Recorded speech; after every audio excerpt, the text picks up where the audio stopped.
Hi chaps, with rumours abound that Red Dead Redemption 2 is coming to Switch 2, is there a danger that Switch 2 could become a dumping ground for last-gen games?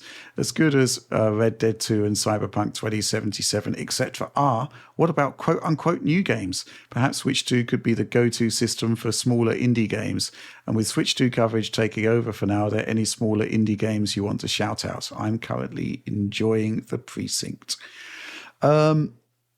I'll tell you what, Tom, I don't particularly care if the Switch 2 becomes a dumping ground for last-gen games, because it kind of presupposes that there won't be new Switch 2 games that are original and unique, when we know that that is going to happen. But I certainly think that the third parties see this as a new market for existing games, and I don't particularly have a problem with that. No, it's absolutely fine. Fair game. And an easy win, I think. Well, not to speak on the development costs of making the port over, but it's a ready-made game, popular franchises that can be transported over.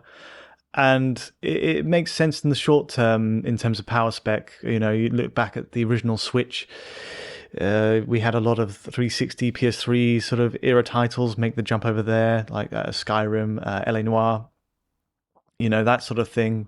And it seems to make sense that for now, we get the best of the best from PS4, Xbox One. That seems fine. And the developers then build themselves up to maybe challenge themselves with, ports of what we might be seeing on PS5 and Series X in a different form, tweak settings. But I like the idea of a last gen perfected rather than current gen sort of compromised in the console space, which is what we might see as we go on. And, there'll be compromises with Switch 2 compared to PS5 inevitably with a cross-platform release like that.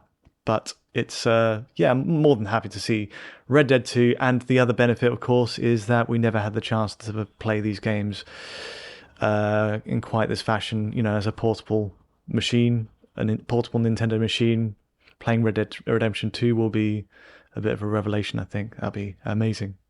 Yeah, Oliver, dumping ground for or against? Yes, I don't think the dumping ground is a problem. I think the dumping ground is great.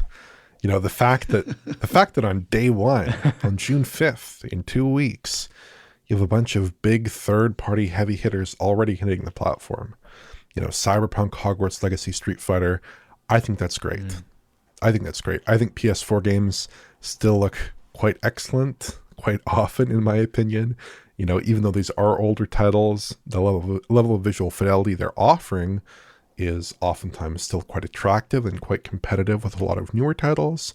They offer very compelling gameplay. And I think these games are new in some sense, like Tom said, in the sense that they're portable games now, or at least they can be portable games. That's the kind of classic Switch spin, in that people are often willing to buy games on Switch, even though it is a lower performance platform, because they have that portable experience, because the Switch and the Switch 2 are comfortable, lightweight, low wattage portables with decent battery life that offers a lot of flexibility that other platforms can't offer. And myself, I've definitely double dipped quite a few times on Switch 1 just because of that increased flexibility and that increased enjoyment that I can have playing a game in bed or on the road in environments where you can't really play a traditional console game, even where like a device like the ROG Ally or a Steam Deck is much heavier, right?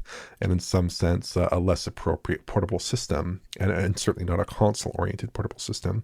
There's a lot of benefits, and I think it's great. Like titles like Elden Ring are coming down the line as well. I think it's a great development for Switch 2, and I don't think it's a bad thing at all.